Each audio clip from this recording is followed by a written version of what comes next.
a titan of industry. A man who could buy and sell cities before breakfast, unleashed his fury on a young waitress over a simple cup of coffee.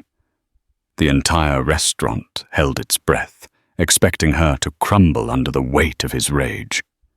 But he made one critical mistake. He profoundly underestimated her. Her response wasn't just a comeback. It was a quiet, devastating revelation that would unravel his multi-billion-dollar empire and ignite a firestorm of public opinion. What did this unassuming young woman say that caused an entire restaurant of New York's elite to rise to their feet in applause? The answer will change how you see the battle between the powerful and the voiceless. The Gilded Compass wasn't just a restaurant. It was a theater of power on Manhattan's Upper East Side. Its patrons didn't come merely to eat. They came to be seen to negotiate, to dismantle and assemble empires over plates of seared scallops and glasses of vintage Bordeaux. The air itself seemed expensive, thick with the scent of money ambition, and a faint floral perfume that couldn't quite mask the predatory undertones. Into this arena, at precisely 12:30 p.m., strode Ethan Beaumont. He was not a man who walked, but one who occupied space. At 52, he was sculpted from granite and impatience, with a mane of silver-streaked dark hair swept back from a face that seemed permanently woven into a mask of discerning annoyance. His suit, a bespoke creation of charcoal grey, probably cost more than the yearly salary of anyone serving him. He didn't look at the maitre d'. He looked through him, his gaze already fixed on the best table in the house, the corner booth with a panoramic view of Central Park, a throne for a modern-day king. Mr. Beaumont. An honor, the maitre d', a man named Jeffrey, murmured, his professional smile stretched tight. Your table is ready. Ethan offered a curt nod, his attention already on his phone, his thumb swiping through market data with merciless speed. He moved with an aura of compressed energy, a lion pacing his gilded cage. Every waiter, every busboy, every chef in the kitchen knew who he was. Ethan Beaumont, the CEO of Beaumont, consolidated a sprawling conglomerate with tentacles in tech finance and logistics. He was a corporate raider, a titan, a man known in the Wall Street Journal as the Huntsman for his ruthless efficiency in tracking and acquiring vulnerable companies. He settled into the plush leather of the booth, placing his phone face down on the crisp white linen with a soft but definitive click. The gesture was a warning: I am granting you my momentary and very expensive attention. It was Olivia Rossi's section. At 22, Olivia was the antithesis of everything the Gilded Compass represented. She wasn't there to be seen. She was there to be invisible. Her uniform, a simple black dress with a starched white apron, was a cloak of professional anonymity. Her brown hair was pulled back into a neat, functional bun, and her face, though pretty, with large, expressive hazel eyes, was usually a mask of quiet concentration. She was a ghost who materialized with water disappeared with empty plates, and whose primary goal was to navigate the treacherous currents of the dining room without making a ripple. She had seen Ethan Beaumont before. He was a semi-regular, a storm cloud that appeared on the reservation list once or twice a month. The senior staff usually fought not to take his table. He was a notoriously poor tipper and an Olympic-level critic. Today, the rotation had fallen to her. Taking a deep, steadying breath, Olivia approached the table, her notepad in hand. Good afternoon, Mr. Beaumont. Can I get you something to start with? Water, perhaps a drink? He didn't look up. He merely waved a dismissive hand. Black coffee. And make it quick. I'm expecting a guest. Of course, sir, she said, her voice a soft murmur. She retreated to the service station, her heart thumping a little faster than usual. It was always like this with him. He had a way of making you feel small, insignificant, like a cog in a machine so vast you couldn't even comprehend it. She prepared the coffee herself, ensuring the cup was warmed, the brew fresh and dark, the aroma rich. She placed the cup saucer and a single silver spoon on her tray, and walked back her steps measured and silent. She placed the coffee on the table to his right. "Your coffee, Mr. Beaumont." He picked up his phone again, his attention already lost to the digital world. He didn't acknowledge her. Olivia lingered for a second, as was protocol, before turning to leave. She was halfway back to her station when she heard his voice, a low growl that cut through the restaurant's polite hum. "Waitress." She stopped, her back rigid. The word was not a request. It was a summons, like a master calling a dog. She turned around slowly, a knot of anxiety tightening in her stomach. "Yes, sir." Ethan Beaumont was staring at the coffee cup, a look of profound disgust on his features. He hadn't even tasted it. He slowly raised his icy blue eyes to meet hers, and in them Olivia saw a storm gathering. It was a cold, cruel storm, and she was standing right in its path. The murmur of the dining room, a carefully curated symphony of clinking cutlery and hushed conversations, began to falter. Patrons at nearby tables, experts in sensing shifts in the dynamics of power, subtly angled their bodies. Their senses peaked. A predator was stirring. Ethan Beaumont's gaze was a physical weight pinning Olivia to the spot. He gestured imperiously at the cup on the table, not with his hand, but with a slight contemptuous tilt of his chin. "What is this?" he asked, his voice dangerously soft. Olivia's mind raced. Was the cup chipped? Did she forget the sugar caddy, even though he never used it? "It's your black coffee, sir. From the French press brew you prefer." She remembered the detail from his last visit, a small piece of information she'd logged away in the hopes of providing seamless service. A humorless smile touched his lips, a fleeting, cruel thing. "You think I'm asking for a description of the beverage? I'm asking you what this insult is doing on my table." He still hadn't touched it. He reached out his long, manicured fingers, not lifting the cup, but placing a single fingertip on the side of the porcelain. He held it there for a moment, his expression theatrically grave. "It's cold," he declared. The statement hung in the air, an indictment, not just an observation, but a verdict on her competence, her worth. Olivia was bewildered. "Sir, I just poured it myself. The pot was brewed less than 2 minutes ago. I can assure you it's hot." It was the wrong thing to say. Challenging him, even with the politest of truths, was like throwing a match into a vat of gasoline. His eyes narrowed into slits of frozen fury. "Are you calling me a liar?" He snarled, his voice rising, shedding its soft menace for outright aggression. The last vestiges of conversation in their corner of the restaurant died completely. Forks froze halfway to mouths. Geoffrey, the maitre d', began a slow, hesitant advance from his station, his face pale. No, sir.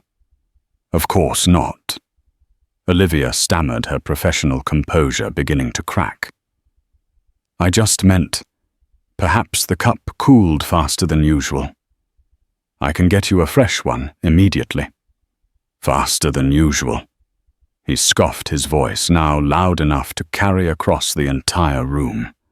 He pushed his chair back, the legs scraping harshly against the polished floor. He stood up, towering over her, a monument of tailored rage. "Do you have any idea who I am? Do you think I have time in my day to debate the thermodynamic properties of your poorly made coffee with a girl who likely couldn't even balance her own checkbook.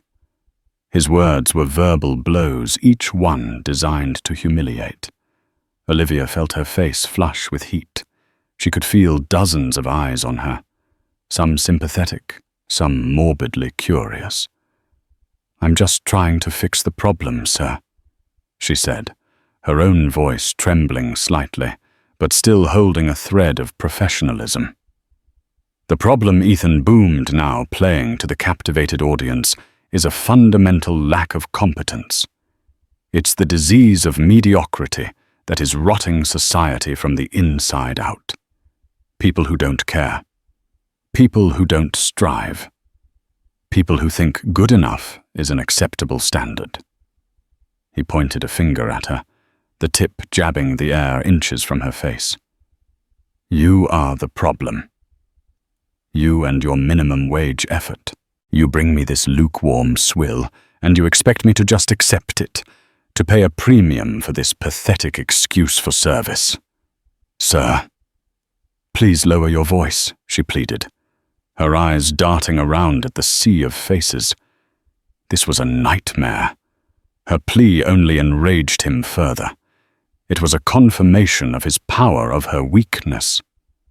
"Oh, so now you're telling me what to do?" He let out a short, barking laugh. Unbelievable. Then he did something that tipped the scene from a verbal dressing down into a physical act of degradation. With a flick of his wrist, he backhanded the coffee cup. It wasn't a violent strike, but it was deliberate, precise, and utterly contemptuous. The cup flew off the saucer, spinning through the air. Dark, hot coffee splashed across the pristine white tablecloth, and worse across the front of Olivia's clean white apron, leaving a shocking, ugly brown stain. The porcelain hit the marble floor with a sickening crack, shattering into a dozen pieces. A collective gasp swept through the Gilded Compass. The silence that followed was absolute. It was a vacuum, heavy and profound. Every person in the room was frozen, staring at the scene, the furious billionaire standing over the shattered cup, the spreading brown stain on the floor and on the waitress's apron, and the young woman herself standing perfectly still in the center of the wreckage he had created. Olivia didn't flinch. She didn't cry out. She simply stared down at the mess on the floor, then at the dark stain blooming across her chest. In that moment, something inside her shifted. The fear, the anxiety, the desperate need to remain invisible, it all burned away, cauterized by the sheer, naked injustice of the act. The heat of the spilled coffee on her skin was nothing compared to the white-hot rage that began to smolder deep within her soul. He had crossed a line, and he had no idea who he had just crossed it with. For a long moment, the world seemed to slow down. Olivia's senses became preternaturally sharp. She could hear the faint, panicked breathing of the busboy, hiding behind a service pillar. She could smell the acidic tang of the spilled coffee, mingling with the cloying scent of lilies from the restaurant's grand centerpiece. She could feel the lingering heat of the splash on her skin, a phantom sensation that was already being replaced by a chilling calm. Her training, her instinct, the ingrained habit of a service worker, screamed at her. Apologize. Clean it up. Diffuse. Make the problem go away. That was the job. To absorb the anger of the wealthy and powerful, to be the silent, smiling buffer that made their world run smoothly. But as she looked at the shattered pieces of porcelain on the floor, she didn't just see a broken cup. She saw her father. She saw him at their kitchen table just last night, his face etched with a weariness that seemed to have settled deep into his bones. Robert Rossi, a man with a mind like a diamond, and a heart so soft it was a liability in the modern world. For 20 years he had poured his life, his savings, and his soul into his small tech firm, Rossi Innovations. He wasn't a businessman. He was an inventor, a creator. Her mind flashed to the project that had consumed him for the past 3 years. A revolutionary piece of software, a predictive algorithm for early-onset neurological disorders. It was brilliant, a potential lifesaver for thousands. Her father, in a fit of poetic inspiration, after nursing his own mother through a long illness, had codenamed it Project Nightingale. For the last 6 months, a shadow had loomed over Rossi Innovations, a hostile takeover bid from a massive, soulless conglomerate, a corporate giant that wanted to acquire Project Nightingale, not to save lives but to strip it for its patents, package it, and sell it to insurance companies for a monstrous profit, effectively pricing it out of reach for the very people it was designed to help. The name of that conglomerate was Beaumont Consolidated, and the man standing before her, his face contorted in a mask of arrogant fury. Over a cup of coffee was its CEO, Ethan Beaumont, the Huntsman. Olivia had known who he was the moment he walked in. She'd read the articles, seen his picture in the financial news her father now obsessed over. She'd felt a cold dread seeing his name on the reservation list, but had dismissed it as a horrible coincidence. Now standing here publicly humiliated by the very man who was methodically trying to dismantle her father's life's work, it felt like a cruel joke orchestrated by the universe. All the stress of the past few months coalesced into a single, sharp point of clarity. The hushed, panicked phone calls her father thought she couldn't hear. The second mortgage on their family home. The reason she was working double shifts at the Gilded Compass instead of focusing on her final year of her software engineering degree at Columbia, a degree she was pursuing to one day work alongside her dad. It was all because of him. This man wasn't just yelling at a waitress. He was in his own oblivious, monstrous way yelling at the daughter of the man he was trying to ruin. He was kicking her family when they were already down, and he was doing it for sport. The fear that had paralyzed her moments ago transformed. It recrystallized into something hard, dense, and unyielding. It became resolve. He thinks I'm nobody. She thought, a cold fury rising within her. He thinks I'm just a part of the scenery. A faceless, nameless girl in an apron. She lifted her head slowly. Her gaze was no longer that of a startled, frightened waitress. The hazel of her eyes seemed to darken, to harden. The tremor in her hands stilled. She met Ethan Beaumont's glare, not with fear or submission, but with an unnerving, profound stillness that seemed to disconcert him more than tears or apologies ever could. Geoffrey, the maitre d', had finally arrived at the edge of the disaster zone. "Mr. Beaumont, please. I am so terribly sorry. Let us move you to another table. Of course, your entire meal will be on the house." He shot a frantic, pleading look at Olivia, a silent order to stand down, to disappear. But Olivia didn't move. She didn't even acknowledge Geoffrey. Her entire focus was on Ethan Beaumont. He was still breathing heavily, high on his own adrenaline and righteous indignation. He expected her to scurry away, tail between her legs.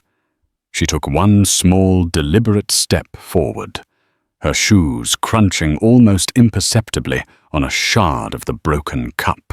The sound was quiet, yet in the tomb-like silence of the restaurant, it was as loud as a gunshot. She was going to respond. It wouldn't be a yell.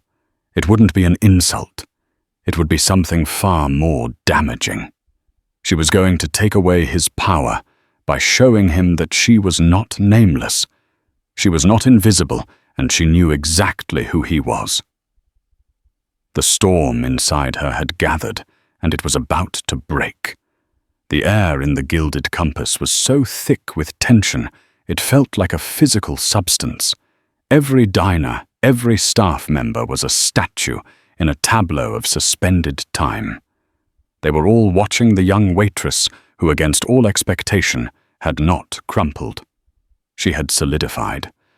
Ethan Beaumont, momentarily thrown off by her lack of a cowering response, narrowed his eyes. "What is it? Do you have something to say?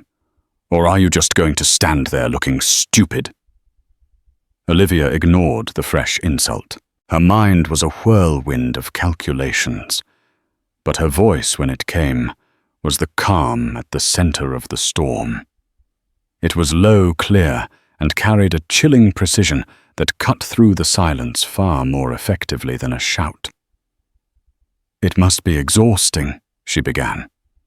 Ethan blinked. The response was so unexpected, it short-circuited his rage. "What did you just say to me?" "I said it must be exhausting." Olivia repeated, her gaze unwavering. She took another small step forward, closing the distance between them. She was no longer just a waitress. She was an equal on this battlefield. Maintaining such a high level of vigilance, the constant due diligence required to ensure every single thing in your life meets your exacting standards. The coffee's temperature, the thread count of the linens, the quarterly earnings reports, the hostile takeover price of a small family-run innovation company. A flicker of confusion, then alarm, crossed Ethan's face. The reference was oblique, but it was surgical. "I imagine," she continued, her voice gaining strength with every word, "that when you're trying to execute a leveraged buyout, details are everything. You can't afford a single miscalculation, a single variable left unaccounted for. It can ruin the entire venture." The blood began to drain from Ethan Beaumont's face. The blustering theatrical anger was vanishing, replaced by a stark, cold shock. Who was this girl? How could she possibly know this terminology? "You're right to be upset about the coffee," Olivia said, and now there was a definite edge of ice in her tone. "It's a distraction, an unexpected variable. Much like a founder who refuses to sell who values his integrity more than your offer. That can make a meticulously planned project messy." The silence in the restaurant was now charged with a new energy intrigue. This was no longer a simple confrontation. It was something else entirely. Ethan's mouth opened, but no sound came out. He looked at her as if seeing her for the first time, his mind scrambling to process the impossible. The power dynamic had not just shifted, it had inverted with dizzying speed. Olivia pressed her advantage, her words like carefully placed keystones, locking a new reality into place. "You're waiting for Mr. Peterson from the Harding Payne Investment Group, aren't you?" she asked, naming the very man he was there to meet, the final piece of financing he needed, to secure the final funding tranche. "You have to project an image of absolute control, unassailable power, and a waitress bringing you cold coffee, though. That makes you look weak. It undermines the entire performance." She leaned in ever so slightly, her voice dropping to a near whisper that was somehow more resonant than her previous tones. "Especially when the success of Project Nightingale hangs in the balance." The name landed in the silent room like a detonation. Ethan Beaumont recoiled as if she had physically struck him. Project Nightingale, the internal, highly confidential code name for his acquisition of Rossi Innovations. It was known only to his inner circle, his lawyers and the key investors. It was not a name a waitress in a restaurant should know. It was impossible. His face, moments ago red with rage, was now ashen. The mask of the Titan had shattered, and behind it was a man exposed and vulnerable. Who are you?" He finally managed to stammer, his voice a hoarse whisper. Olivia stood up straight, a quiet dignity settling over her like a cloak. The stain on her apron no longer looked like a mark of shame, but a battle scar. She held his stunned, panicked gaze and delivered the final devastating blow. "My name is Olivia Rossi," she said, her voice clear and steady, ringing with the truth of her identity. "Robert Rossi is my father." A wave of audible gasps rippled through the restaurant. The context of the entire scene snapped into focus for everyone watching. This wasn't a billionaire yelling at a random server. This was a corporate predator in the midst of trying to destroy a man's life's work, unknowingly confronting that man's daughter and treating her like dirt. The sheer poetic cruelty of it hung in the air, awful and undeniable. And in that moment, a woman at a nearby table, a smartly dressed executive in her 60s, began to clap. It wasn't loud or boisterous. It was a slow, deliberate, and respectful applause. Then the man beside her joined in. Across the room, another table followed suit. Within seconds, a wave of applause was swelling, growing, and filling the entire restaurant.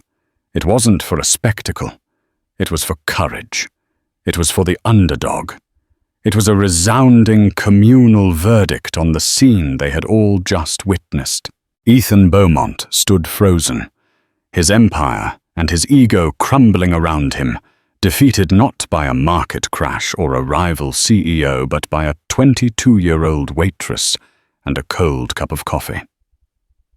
To understand the depth of the applause, to truly grasp the seismic shock of Olivia's revelation, one had to understand the story of Robert Rossi.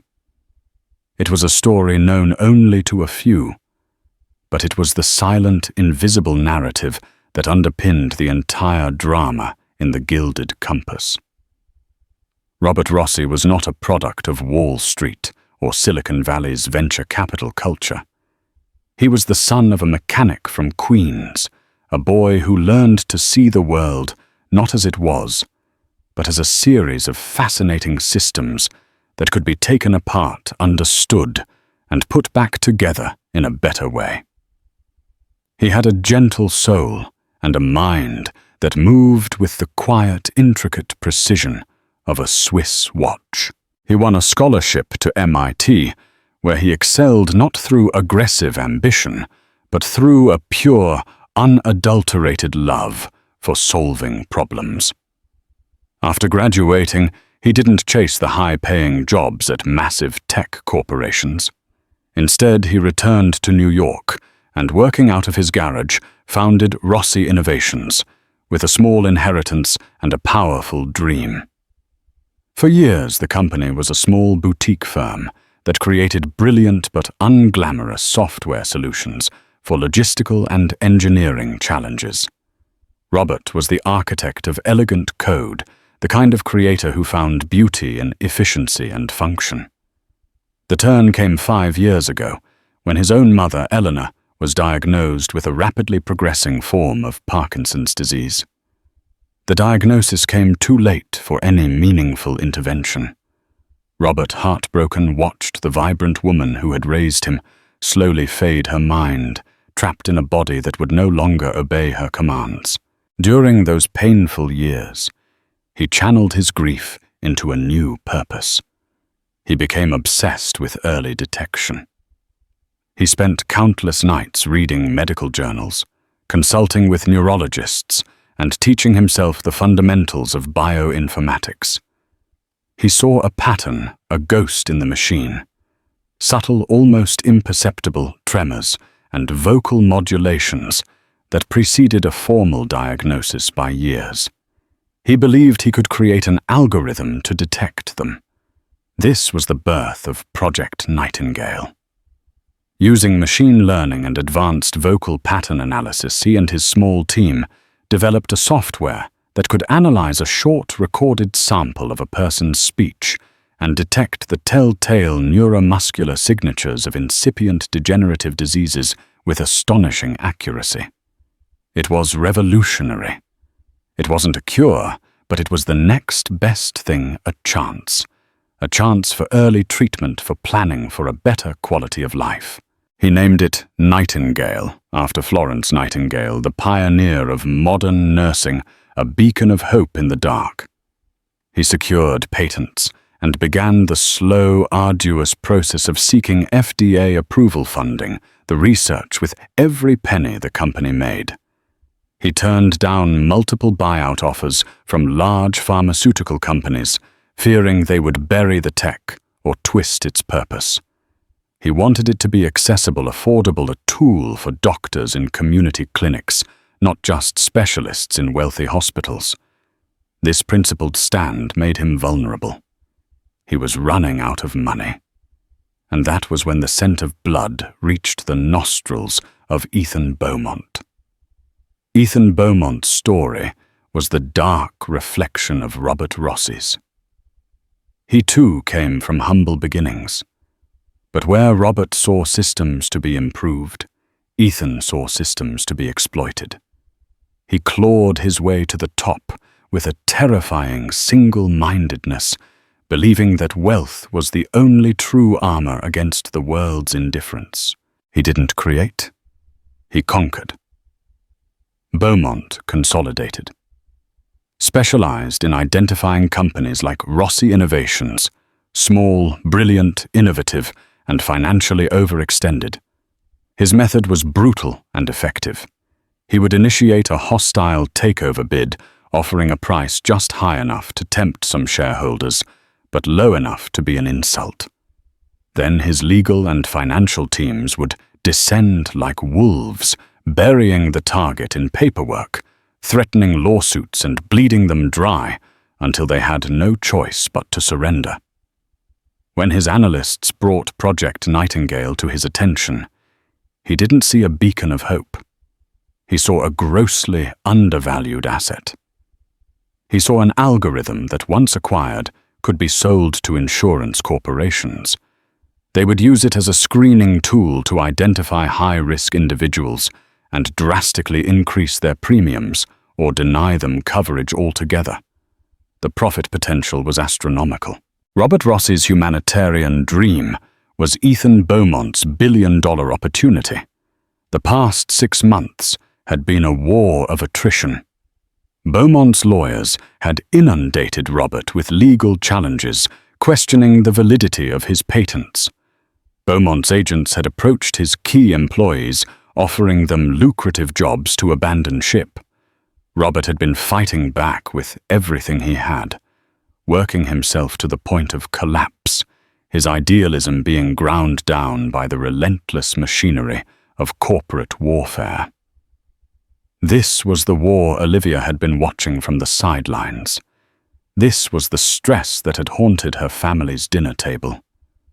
And now, the general of the opposing army stood before her, stripped of his power, exposed in a room full of the very people whose respect he craved. She hadn't just revealed her name. She had revealed him.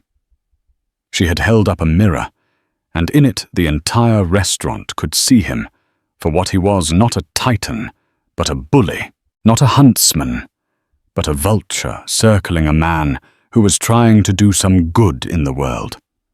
Her reply wasn't just a comeback, it was a judgment, and the applause thundering through the Gilded Compass was its unanimous affirmation. The applause began not as a thunderclap, but as a single deliberate sound. It came from a woman seated 2 tables away. Judge Annalise Keller, a retired federal appellate judge, renowned for her sharp intellect and even sharper tongue. Her clap was not enthusiastic. It was punctuating. Each impact of her palms was a gavel strike, delivering a verdict on the proceedings. Her face, framed by elegant silver hair, was impassive, but her eyes, fixed on Ethan Beaumont, held a profound and chilling disapproval. She was not merely applauding a waitress. She was condemning a tyrant in the court of public opinion. A man at her table, a prominent surgeon, joined her, his applause equally measured.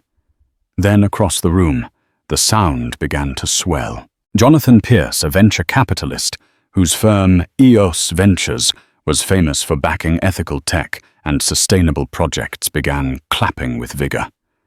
He leaned towards his lunch companion, his voice a low, intense murmur that was just audible over the growing noise. I knew it.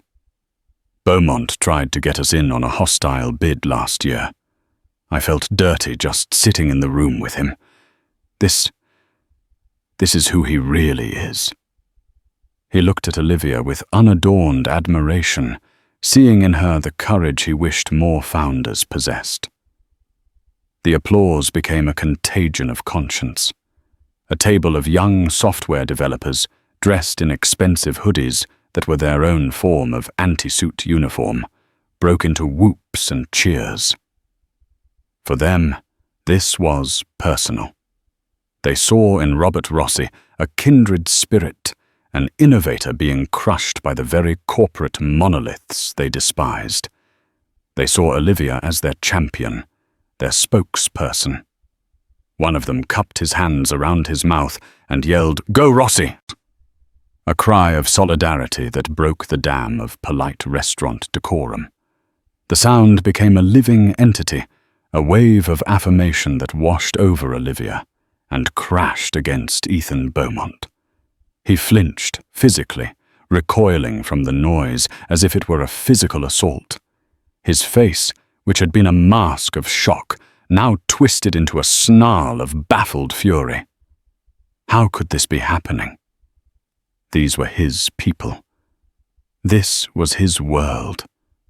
They were supposed to fear him, to envy him, to emulate him. Instead, they were applauding his humiliation at the hands of a nobody. He scanned the room, searching for an ally, a friendly face, but found only a sea of judgment. Even those not clapping the ones who did business with him or feared his influence were staring at their plates, refusing to meet his gaze, their silence a damning vote of abstention. Geoffrey, the maitre d', had been frozen in place, his professional instincts warring with his human decency. For years he had operated on a simple principle. The customer, especially the million-dollar customer, is always right. His job was to smooth, to placate, to apologize. But as he watched Olivia stand her ground, her quiet dignity, a stark contrast to Beaumont's brutish rage, something within him snapped. He was tired of protecting monsters. With a newfound resolve, he took 3 deliberate steps and came to stand not behind Ethan, but at Olivia's side. It was a small movement, but in the geography of the dining room, it was a continental shift. He was no longer a neutral party. He had chosen his side. His presence next to her was a silent, unshakable bulwark. It was into this charged atmosphere that Arthur Peterson walked. His entrance went largely unnoticed at first, as all eyes were on the central drama. But Peterson, the 70-year-old chairman of the Harding Payne Investment Group, moved with a gravity that drew attention. He was cut from a different cloth than Beaumont, where Ethan's power was loud, brittle, and demanding of attention. Peterson's was quiet, deep, and confident. He didn't need to raise his voice. When he spoke, people simply listened. He had entered the restaurant a few minutes prior, and seeing the commotion had instructed the host he would wait. He had stood near the bar, observing the final act of the confrontation, his expression unreadable. Now he moved. He walked through the parting sea of tables, his gait unhurried, his gaze fixed. The applause began to taper off, replaced by a new, intense curiosity. Who was this man? What was his role in this play? Ethan Beaumont's head snapped up as he saw Peterson approaching. A desperate, panicked hope flickered in his eyes. Arthur. The final piece of his puzzle. His financial salvation. Arthur Ethan's voice was strained, attempting a bonhomie that sounded grotesque in the circumstances. Thank God. You're here. You will not believe the scene this unhinged girl has just made." It's been a complete nightmare. Arthur Peterson did not slow down. He walked directly past Ethan, his eyes not even granting him a flicker of recognition, as if dismissing a piece of poorly placed furniture. He stopped directly in front of Olivia and Geoffrey. The last few claps died out, leaving a silence that was more profound than the noise it replaced. Peterson looked at Olivia, his gaze searching and direct, but not unkind. "Miss Rossi, I presume?" he asked, his voice a calm, deep baritone. Olivia, overwhelmed, could only nod her hand, clutching her apron. "My name is Arthur Peterson," he said, his eyes now flicking for a brief, cold moment to Ethan. "I was scheduled to have a meeting with Mr. Beaumont today, a meeting of considerable financial importance to him." Ethan stepped forward, trying to insert himself back into the conversation, his desperation making him clumsy. "Arthur, listen. This is all a misunderstanding. A preposterous lie. This girl is the daughter of a business rival, trying to sabotage our deal with some theatrical performance." Peterson turned his head slowly to face Ethan. The quiet disappointment in his eyes was more devastating than any rage. "Was she lying about her name, Ethan?" he asked quietly. "Well, no. But was she lying about her father being Robert Rossi? That's not the point. Was she lying about Project Nightingale?" Peterson's voice was now edged with steel. "A project you assured me was a simple acquisition of undervalued intellectual property. You failed to mention you were attempting to wrest it from an unwilling founder in what amounts to a corporate siege." He paused, letting the weight of his words settle. "I have been an investor for 40 years, Ethan. I have seen charlatans, geniuses, fools, and visionaries. The single most important metric I have learned to trust above all others is character. It is the bedrock upon which all successful ventures are built." He gestured vaguely towards the stained tablecloth and the shattered cup. "A man who unleashes such venom, such theatrical cruelty upon a young woman over a trivial matter like the temperature of his coffee does not possess character. He possesses a dangerously fragile ego. A man who cannot control his temper in a restaurant cannot be trusted to navigate the complexities of a 9-figure investment. Your judgment is compromised, Ethan. It's compromised by your arrogance." Turning his back on the now speechless Beaumont, Peterson focused again on Olivia. The warmth returned to his eyes. He reached into the breast pocket of his tailored jacket and produced a handsome cream-colored business card with a simple embossed logo. He offered it to her. "Please," he said, his voice gentle. "Give this to your father. Tell him Arthur Peterson has no interest in financing corporate bullies, but I have a very deep interest in supporting brilliant architects. Tell him I've read about his work, and I would be honored to meet with him at his earliest convenience. Perhaps Harding Payne can provide the capital he needs to see Project Nightingale through. The right way." Olivia's hand, smudged with a faint bit of coffee from the splash, trembled as she reached out to take the card. It felt impossibly heavy, a tangible object representing an impossible hope. She stared at the name Arthur Peterson, Chairman Harding Payne, and a wave of emotion so powerful it almost buckled her knees, washed over her. It was the culmination of months of fear of her father's silent suffering, of her own sense of powerlessness. She looked up at Peterson, tears finally blurring her vision. "Thank you." She whispered the words, choked with a gratitude so immense it could barely be contained in the 2 simple syllables. "Sir, thank you." Ethan Beaumont stood alone, a ghost at the feast. The deal was dead. His reputation was in tatters. His public execution was complete. He looked around the room at the faces of his peers and saw not a hint of sympathy.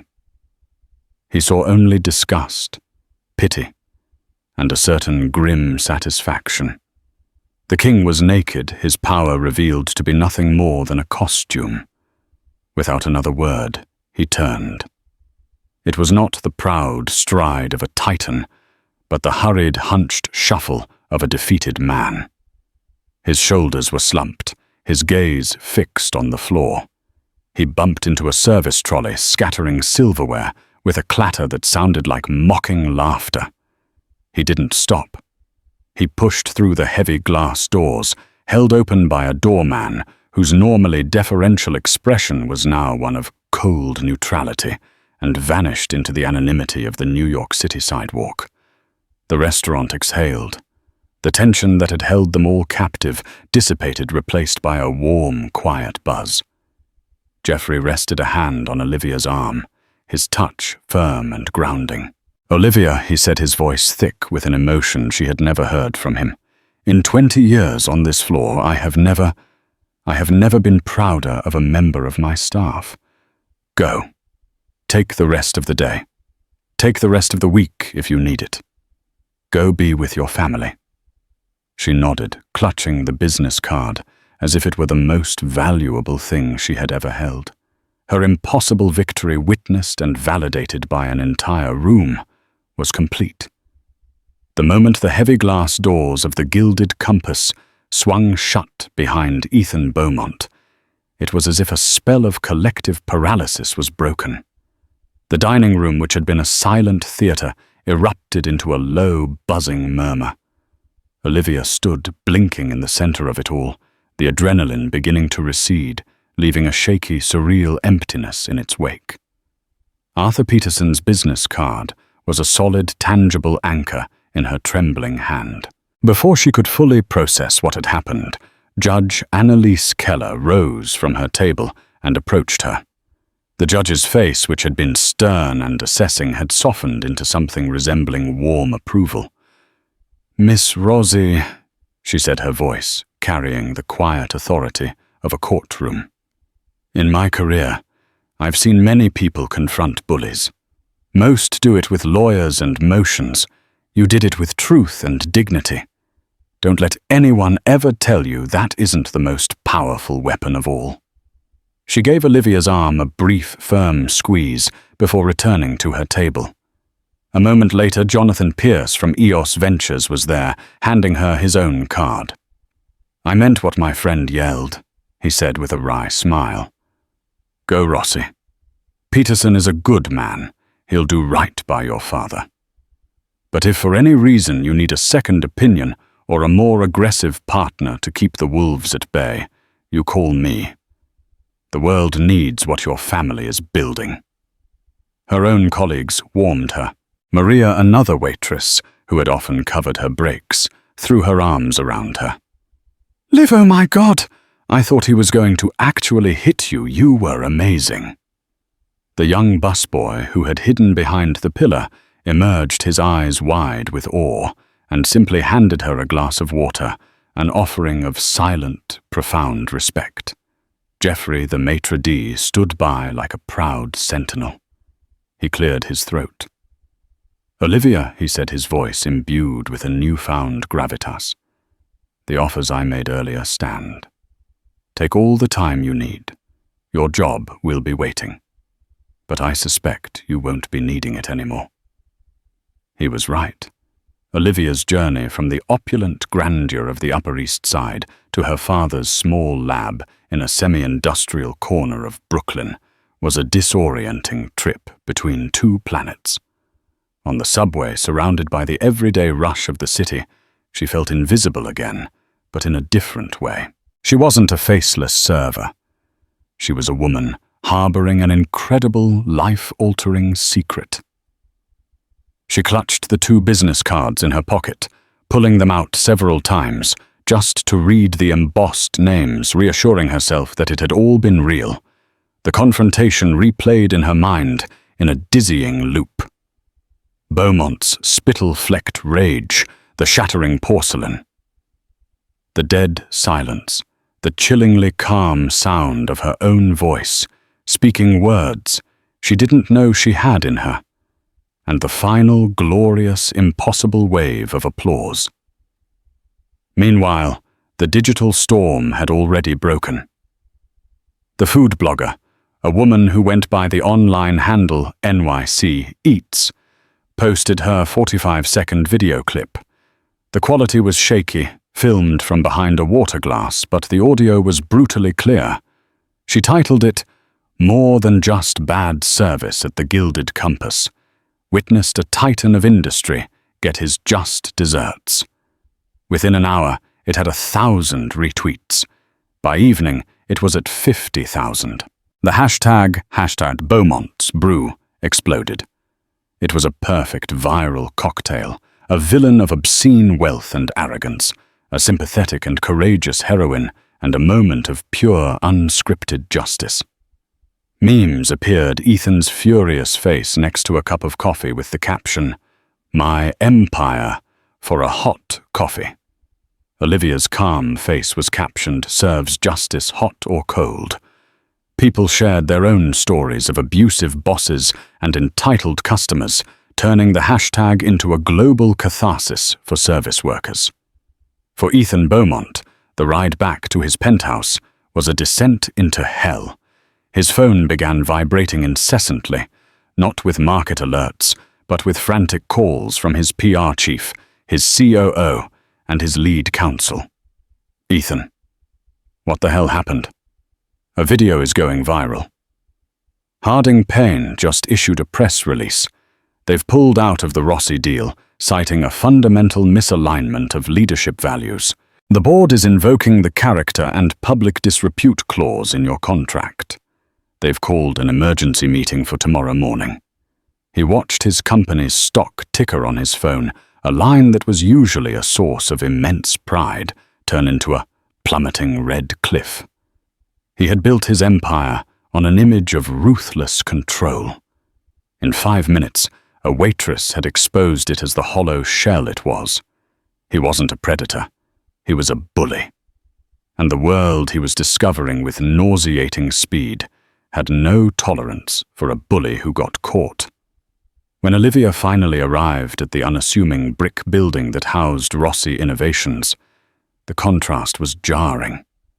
The air here didn't smell of perfume and money, but of solder ozone and her father's burnt coffee. She found him where she knew she would be in the main lab, surrounded by whiteboards covered in the elegant, terrifyingly complex mathematics that was the language of his soul. He looked smaller than she remembered, worn down by a war he was silently losing. "Liv," he said, looking up from a monitor. His face was pale, the skin under his eyes bruised with exhaustion. "What are you doing here? Is everything okay?" She couldn't form the words right away. Instead, she walked over, took the lukewarm mug of coffee from his desk, and set it aside. Then she pulled up a stool, took his calloused hands in hers, and looked him directly in the eye.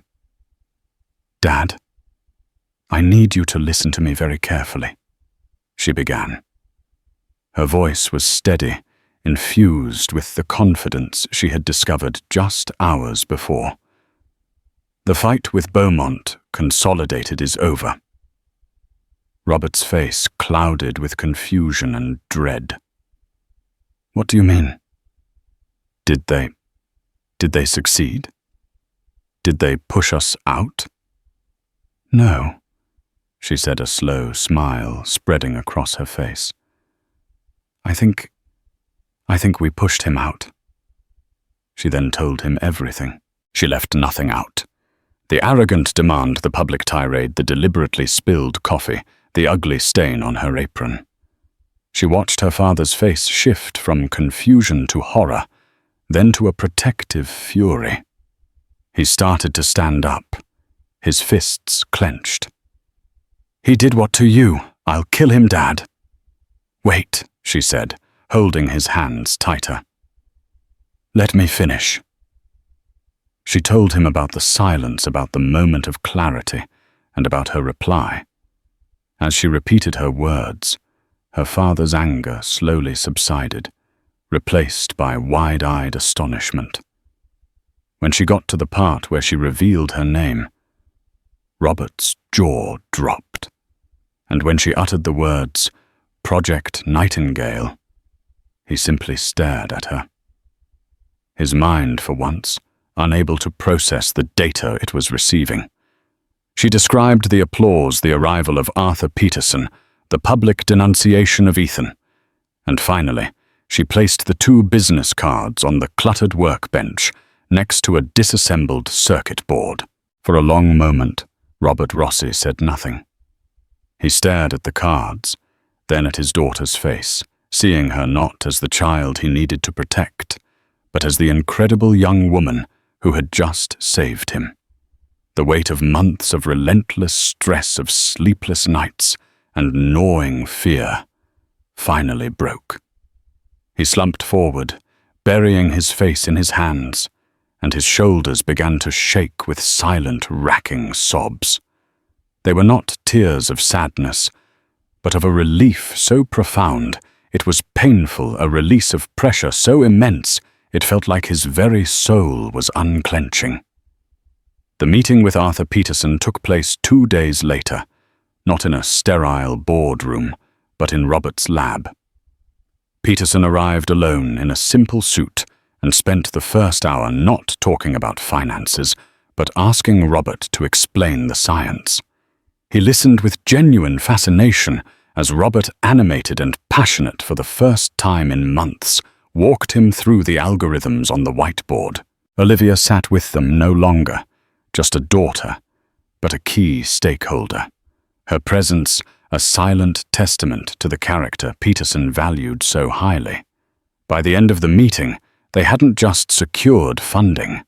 They had forged an alliance built on mutual respect and a shared vision. The following week, the official offer for Olivia's full scholarship arrived from Judge Keller's Family Foundation. Arthur Peterson's formal internship offer followed with a clearly defined track to a leadership role at the newly capitalized and secure Rossi Innovations. She was on her way to becoming an architect herself. One evening, weeks later, Olivia stood with her father on the small rooftop of his building, looking out over the twinkling lights of Brooklyn. The hostile takeover was a memory. Project Nightingale was fully funded and on an accelerated path to changing lives. Ethan Beaumont had been forced to take an indefinite leave of absence from his own company. "You know," Robert said, breaking the comfortable silence, "for months I was so afraid that my fight, my obsession was costing you your future." He looked at her, his eyes shining with a pride that was brighter than the city skyline. "I never imagined that you, with your courage, would be the one to secure ours." Olivia smiled, thinking back to the fury, the fear, and the applause. She had walked into the Gilded Compass that day, as a waitress, invisible and disposable in the eyes of men like Ethan Beaumont. She had walked out as the architect of her own and her family's new beginning.